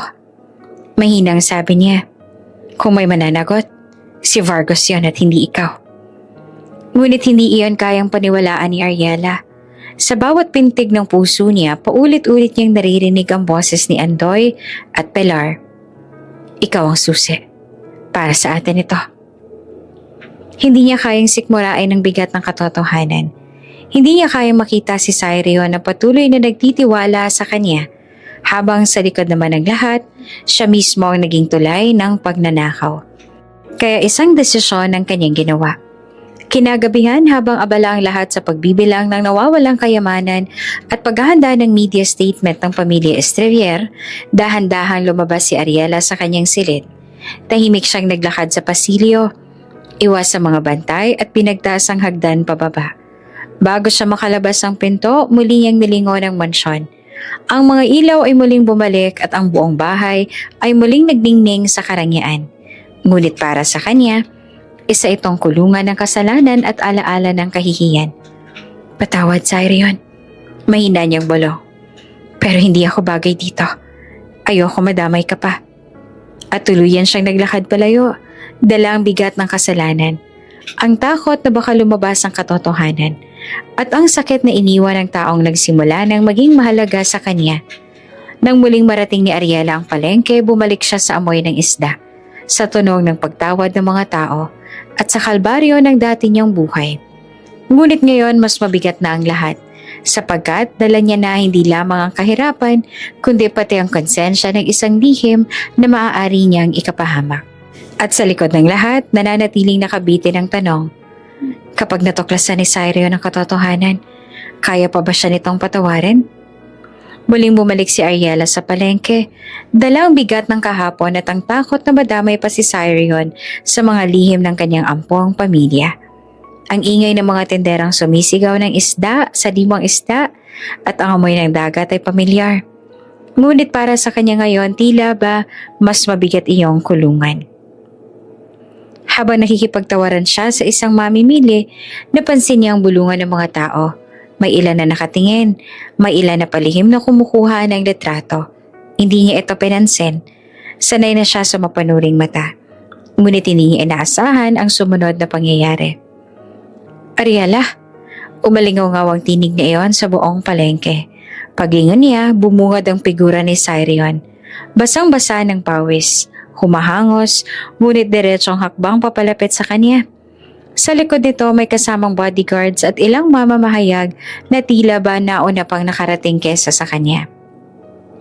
Nanlaki ang mga mata ng lahat ng naroroon. Si Cyrion Estevier yun ah, sigaw ng isa. Bakit siya dito sa palengke? Bago pa makakilos si Ariela, lumuhod si Cyrion sa harap niya. Oo, sa mismong gitna ng palengke. Sa harap ng mga tinderang nagbebenta ng tilapia at bangus. Sa harap ng mga batang naglalaro sa tabi ng kargador. At sa harap ng mga mata ng lahat. Bumalik ka, Ariela. Mariing pakiusap ni Cyrion habang nakahawak sa kanyang kamay. Ikaw ang kailangan ko. Hindi ang mansyon. Hindi ang pangalan. Hindi ang kayamanan. Ikaw. Parang natigilan ng buong palengke. Ang mga tindera ay napatigil sa pagsigaw. Ang mga mamimili ay hindi na nakipagtawaran at ang lahat ng mata ay nakatutok kay Ariela. Nangingilid ang luha sa kanyang mga mata. Gusto niyang sumagot, ngunit bago pa niya mabigkas ang kahit anong salita, isang malakas na sampal ang umalingaw-ngaw. Nanlaki ang mata ng lahat. Si Cassandra ay nakatayo sa harap, pulang-pulang muka, sa galit. Hawak niya ang mamahaling handbag at sa tingin pa lang ay alam na ng lahat na hindi siya naroon para makipag-usap ng mahinahon. Walang hiya ka! Sigaw ni Cassandra habang hawak-hawak ang braso ni Ariela. Ginamit mo lang si Cyrion para makaakyat sa lipunan. Hindi ka dapat humarap sa kanya. Isa ka lang tindera. Hinila niya ang damit ni Ariela at bago pa makapigil ang iba, napunit ang laylayan ng kanyang damit. Nahantad ang kanyang lieg. At doon sa liwanag ng araw lumitaw ang isang malinaw na marka, isang birthmark, hugis buwan na kulay mapulang kayumanggi na nakaukit mula pagkabata pa. Napaawang ang bibig ng mga tao. May birthmark siya, bulong ng isa. Parang pamilyar, dagdag pa ng iba.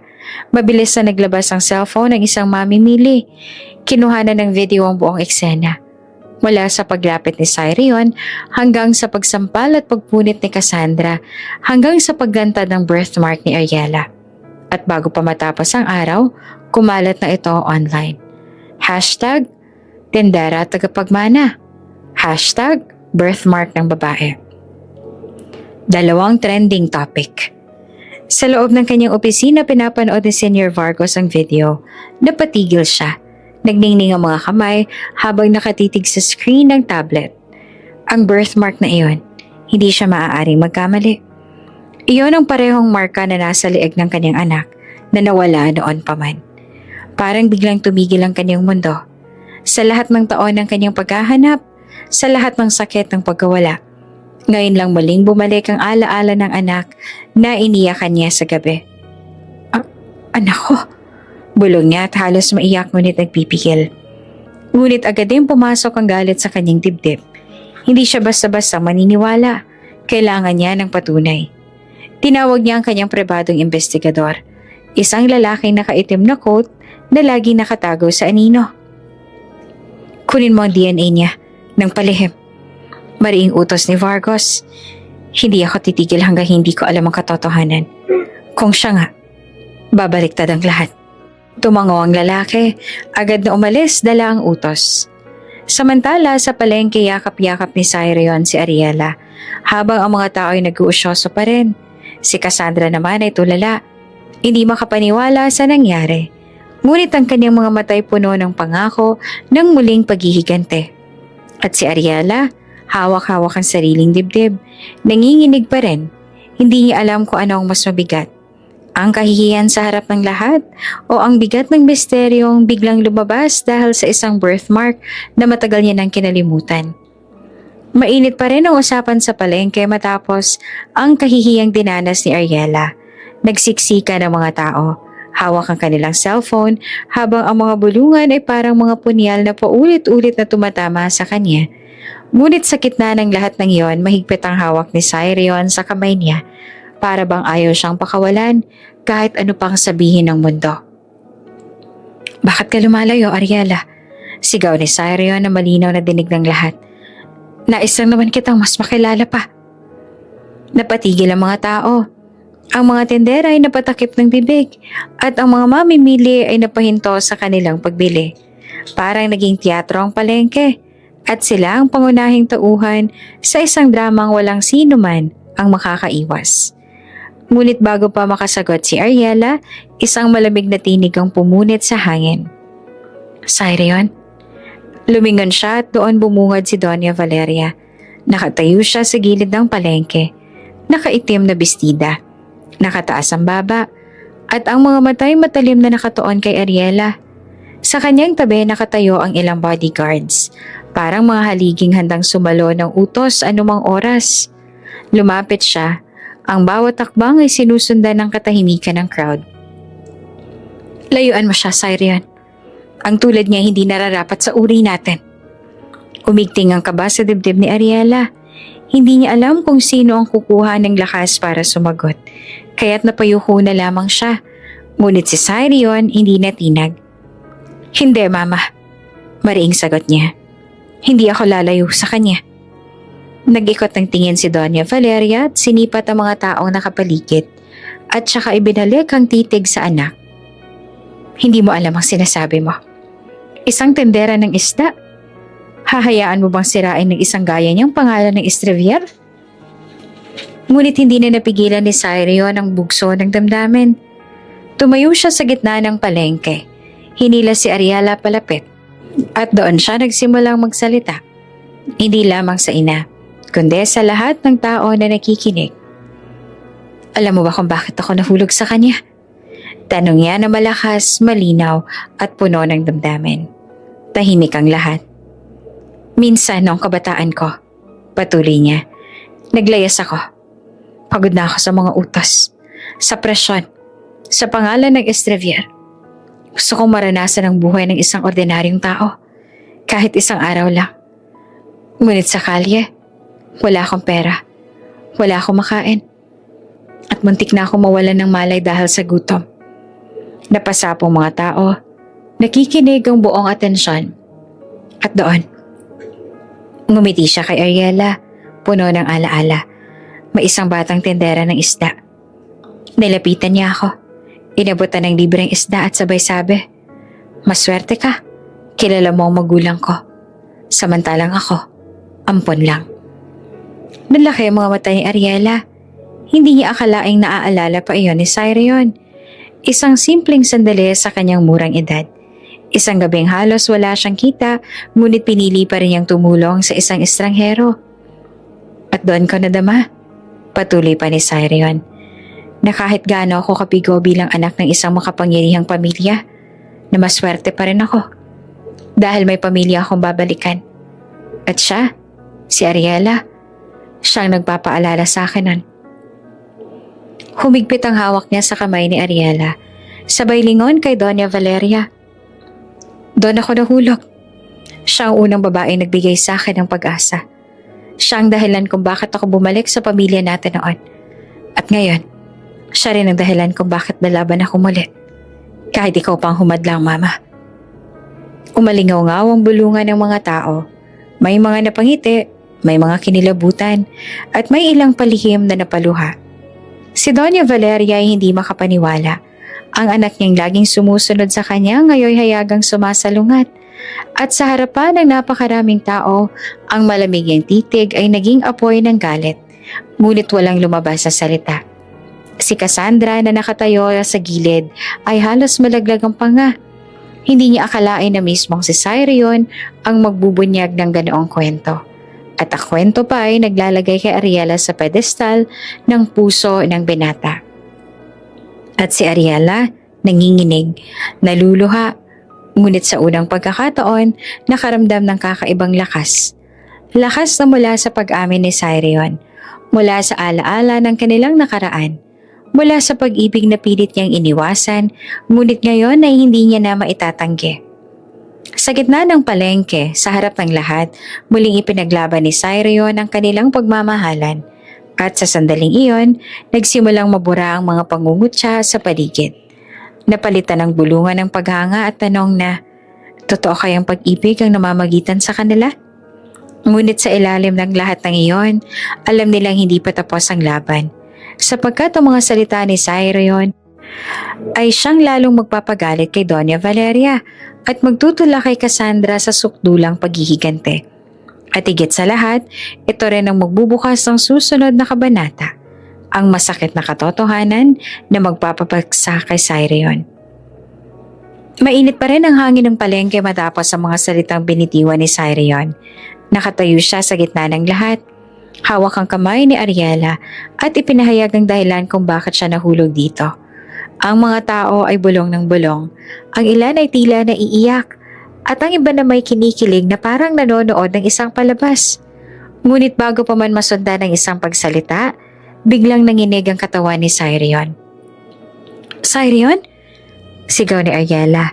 Nang makita niyang pumuti ang labi ng binata, bumigat ang kanyang hininga. At sa isang iglap, tuluyan siyang bumagsak sa semento ng palengke. Napasigaw ang mga tao. Nawalan siya ng malay. Tumawag ng doktor. Lumuhod agad si Ariela.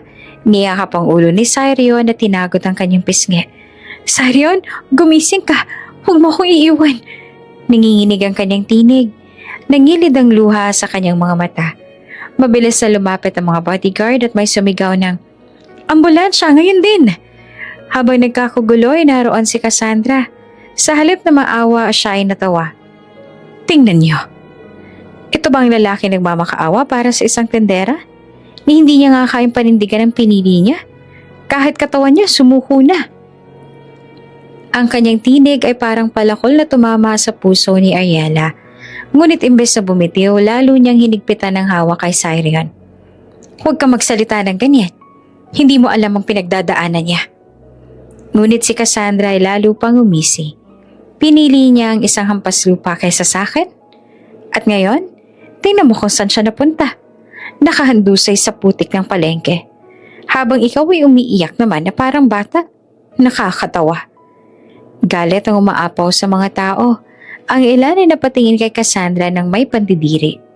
Ngunit wala siyang pakaalam. Sa kabilang banda, nakatayo naman si Doña Valeria. Kanina puno siya ng galit at puot kay Ariela. Ngunit sa nakikitang kahinaan ng kanyang anak, tila natunaw ang yelo sa kanyang puso. Cyrion? Bulong niya at hawak ang dibdib. Naaalala niya ang panahong halos mamatay ang kanyang anak sa isang aksidente sa kabayo noong bata pa ito. Naalala niya ang gabing ginugol niya sa pananalangin na huwag siyang iwan ng tadhana.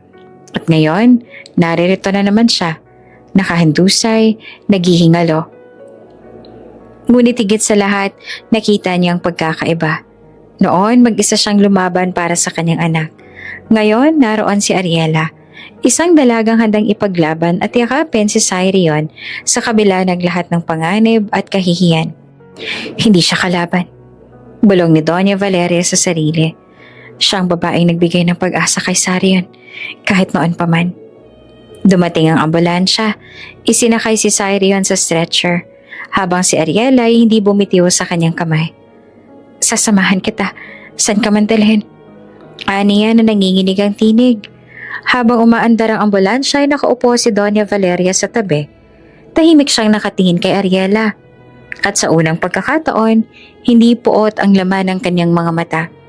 Sa halip, isang pag-aalinlangan at pagkikilala na marahil ang tindera ng isda na ito ay may mas malaking papel sa buhay ng kanyang anak kesa sa inaasahan niya.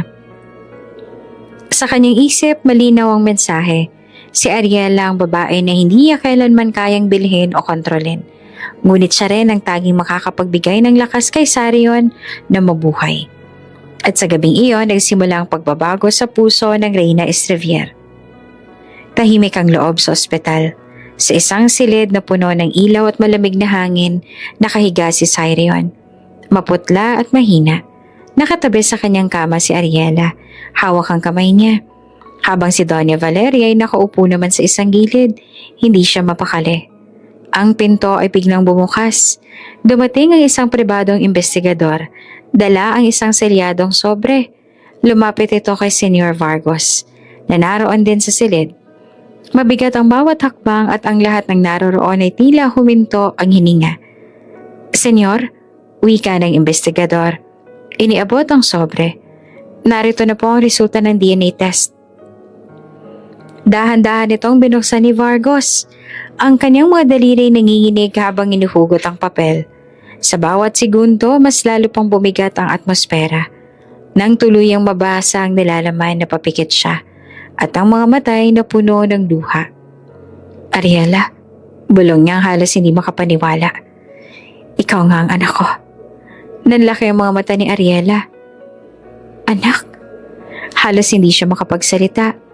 Parang tumigil ang mundo sa kanyang paligid. Tumango si Vargos. Nilapitan siya at hinawakan ang kanyang balikat. Ikaw ang matagal ko nang hinahanap. Noon pa man, kinuha ka sa akin. Dinukot ka ng pamilyang pinaniwalaan mong sayo'y nagpalaki ng may malasakit. Ngunit ang totoo, ginawa ka lang nilang kasangkapan. Ikaw ang nawawala kong anak. Nalaglag ang luha sa mga mata ni Ariela. Sa isang iglap, bumalik sa kanyang isipan ang lahat ng alaala ng kabataan niya. Ang hirap, ang pananakot, ang mga utos na magnakaw, ang paulit-ulit na paalala na wala siyang halaga kung hindi siya susunod. Lahat ng iyon ay biglang nagkaroon ng sagot. Hindi totoo. Nanginginig niyang wika. Ngunit sa kaloob-looban niya, ramdam niya ang bigat ng katotohanan. Lumapit si Vargos sa pinto at doon nagbigay ng hudyat sa mga tauhan niyang nakabuntot. Arestuhin sina Andoy at Pilar. Mariin niyang utos. Sila ang dumukot sa aking anak. Ngayon, panahon na para pagbayaran nila. Sa labas ng ospital, kitang-kita ni Ariela habang hinuhuli ng mga pulis ang kanyang ama't ina na umampon sa kanya. Si Andoy ay sumisigaw. Anak! Anak, huwag mo kaming pabayaan! Kami ang nagpalaki sa'yo. Habang si Pilar naman ay umiiyak. Pilit na dinadahilan na ginawa nila ang lahat para mabuhay. Ngunit sa puso ni Ariela, alam niyang wala ng saysay ang kanilang mga salita. Sila ang ugat ng lahat ng kanyang paghihirap. At ngayon, sila rin ang dahilan kung bakit naguguluhan ang kanyang pagkatao. Bumalik siya sa loob ng silid. Nanginginig pa rin. Doon ay muli niya nang silayan ang mukha ni Cyrion. Mahina ngunit nakangiti na para bang siya ang tanging rason kung bakit patuloy pa rin itong lumalaban. At doon, muling nagsalita si Vargos. Hindi ako titigil dito. Alam ko may sakit sa atay ang binatang to. At sa lahat ng ginawa mong kabutihan sa akin, Ariela, panahon na para bayaran kong pagkukulang ko bilang ama. Compatible ang dugo ko sa kanya. Magdodonate ako ng bahagi ng aking atay para kay Cyrion. Napatitig naman si Ariela sa kanya at hindi makapaniwala. Senyor, ibig kong sabihin, Papa, gagawin mo yun? Tumango si Vargos, puno ng determinasyon. Kung ito ang paraan para mabuhay ang lalaking mahal mo, gagawin ko. At higit sa lahat, ito rin ang paraan para mapawi ang kasalanan ko sa lahat ng taong nawala sa atin noon. Ngunit hindi agad pumayag si Doña Valeria. Hindi ko hahayaang basta na lang ipasok ang anak ko sa operasyon na galing sa isang taong matagal na naming kaaway. Nilingon niya si Vargos diretso sa mga mata. Kung ayaw mo, wala kang ibang opsyon. Ako lang ang tanging compatible. Ako lang ang makakapagligtas sa kanya. Tahimik naman si Doña Valeria. Nanginginig ang mga kamay. Ngunit nang makita niyang kahinaan ni Cyrion, ang anak na pinangarap niyang maging malakas at makapangyarihan, unti-unti siyang napaluha. Huwag mo akong pilitin, Mama. Mahina ngunit malinaw na bulong ni Cyrion mula sa kama. Kung siya lang ang tanging makakapagligtas sa akin, hayaan mo. At doon sa wakas, bumigay si Doña Valeria. Pumikit siya at napahawak sa dibdib. At sa tinig na puno ng sakit at pag-amin, binitiwan niya ang mga salitang hindi inaasahan ng lahat. Kung ito ang paraan para mabuhay ka, tatanggapin ko. Sa sandaling iyon, nabuksan ng bagong kabanata. Hindi lamang ng pagpapatawad kundi ng maling pagkabuo ng isang pamilya. Ngunit kasabay nito, nagsimula rin ang mas mabigat na pagsubok. Ang operasyon na magdidikta ng kapalaran ni Cyrion at ng lahat ng nagmamahal sa kanya. Tahimik ang silid ng ospital. Ang malamlam na liwanag mula sa lampshade ang tanging gabay ni Ariela habang nakaupo siya sa tabi ng kama ni Cyrion. Mahina pa rin ang tibok ng makina sa gilid at ang bawat beep ay parang tinig na nagpapaalala sa kanya kung gaanong kaliit ang pagitan ng buhay at kamatayan. Nakayuko siya. Hawak ang malamig na kamay ng binata at marahang bulong ang lumabas sa kanyang labi. Mahal kita, kahit ayaw ng lahat. Kahit ilang ulit pa nilang ipamukha na hindi tayo bagay, hindi ko hahayaang mawala ka. Tumulo ang luha sa kanyang pisngi.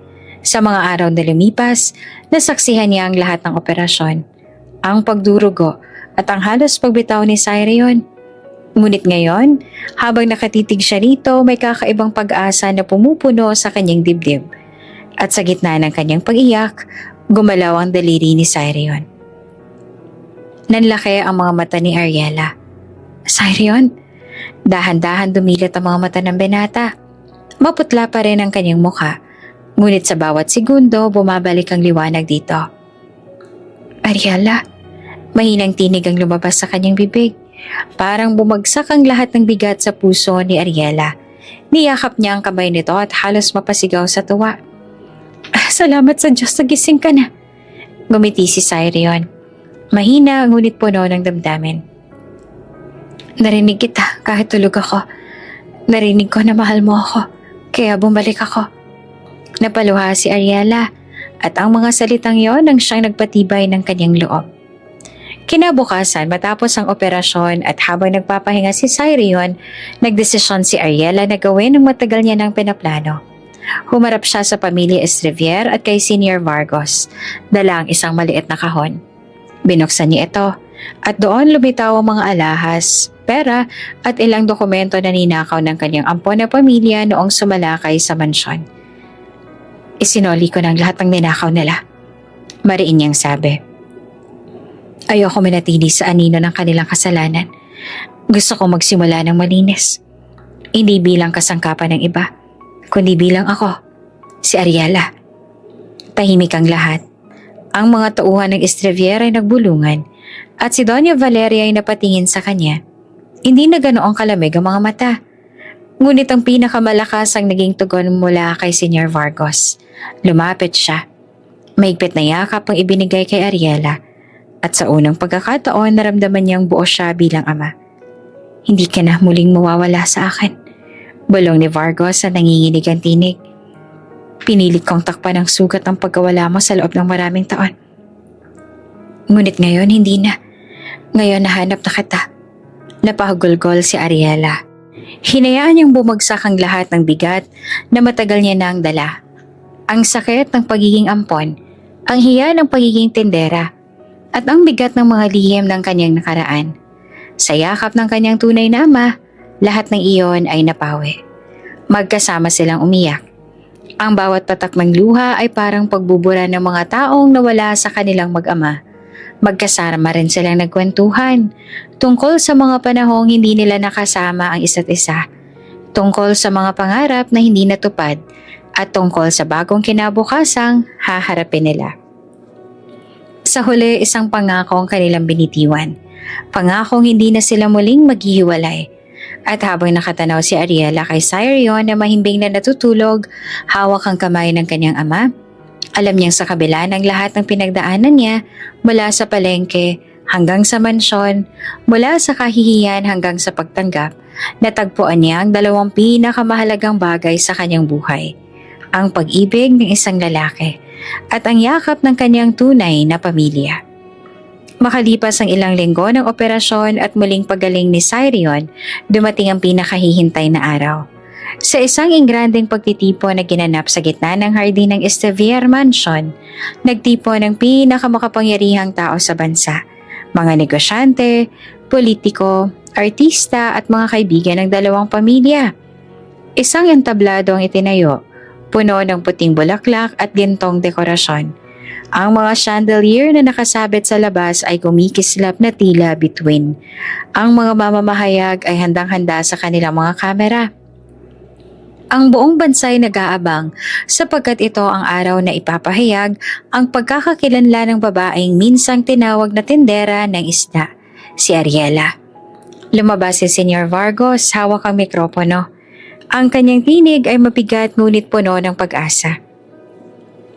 Ngayong gabi, nais kong ipahayag ang isang katotohanang itinago sa akin ng tadhana sa loob ng maraming taon. Matagal kong hinanap ang anak kong nawala. At ngayon, narito na siya. Mga Ginoo at ginang, ang tunay kong anak, si Ariela Vargos. Umalingaw-ngaw ang palakpakan. Maraming tao ang tumayo, may ilan pang ang napaiyak. Lumapit si Ariela sa entablado. Nakasuot ng isang simple ngunit eleganteng puting gown. Sa kanyang lieg nakalantad pa rin ang birthmark. Hindi na isang kahihiyan, kundi isang tanda ng kanyang tunay na pagkatao. Ngunit bago pa tuluyang mapuno ng papuri ang paligid, isang malakas na tinig ang sumingit. Hindi ako papayag. Si Cassandra nakatayo sa gitna ng crowd. Pulang-pula ang mukha at nanginginig sa galit. Kahit anak ka pa ni Vargos, isa ka pa ring cheap na tendera. Walang karapatang tumayo sa tabi ng mga tulad namin. Nagbulungan ang mga tao. Ang ilan ay nagulat, ang iba naman ay umiling. Ngunit hindi pa natapos si Cassandra. Lumapit siya sa entablado, tinuro si Ariela. Sinira mo ang lahat. Ako ang dapat na nasa tabi ni Sirion. Ako ang dapat na maging reyna ng Estevier. Ngunit bago pa siya makalapit, humakbang si Vargos. Malamig ang titig. Cassandra, mariin niyang sabi. Mula ngayon, tapos na ang lahat ng koneksyon natin. Lahat ng suporta. Lahat ng endorsements na ibinigay ko sa'yo, binabawi ko. Hindi ka na bahagi ng aming pangalan. Parang binuhusan ng malamig na tubig si Cassandra. Napaluhod siya sa harap ng lahat. Nanginginig at umiiyak. Ang mga kaibigang dati nakapaligid sa kanya ay unti-unti siyang iniwan. At sa harap ng buong lipunan, bumagsak siya mula sa pedestal na matagal niyang pinanghawakan. Samantala si Ariela hindi nagsalita ng masama. Tumingin lamang siya kay Cassandra. At sa halip na galit, awa ang naramdaman niya. Ganito pala ang pakaramdam ng mawala ng lahat. Gaya ng dati kong naramdaman. Ngunit pinili niyang manahimik sapagkat ang kanyang panalo ay hindi nakabatay sa paghihigante, kundi sa katotohanan.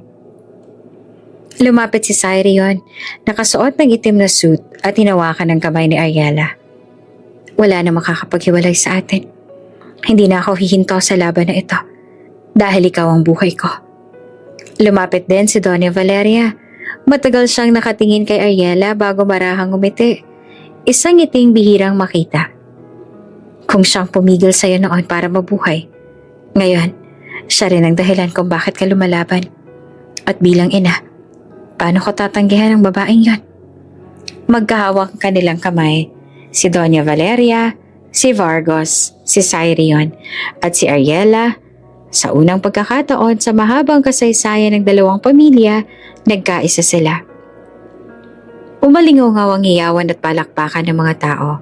Ang mga kamera ay kumikislap at ang buong bansay nakasaksi sa pagbubuklod ng dalawang pinakamakapangyarihang pangalan, Estrevier at Vargos.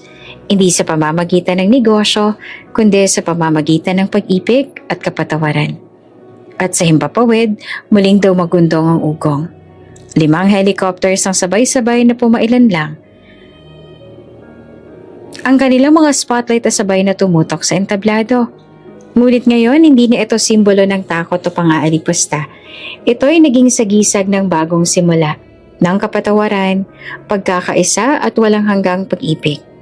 Niyakap ni Ariela ang kanyang ama at niyakap din siya ni Cyrion sa kabilang braso. Sa sandaling yon, daman niya na hindi siya kailanman mawawala. At sa ilalim ng liwanag ng mga helicopter, narinig niya ang boses ni Cyrion na bumubulong sa kanyang tenga. Simula ngayon, Ariela, ikaw na ang aking tahanan. At doon nagtapos ang kwento, hindi bilang isang tendera ng isda lamang, kundi bilang anak, kasintahan at tunay na bahagi ng dalawang pamilyang pinagbuklod ng kapalaran. Bago ka pa lang sa channel neto, ibang kwento ni Ate Jane, istorya mo, ikwento ko. Huwag kalimutang pindutin ang notification bell at subscribe button. Isang tendera na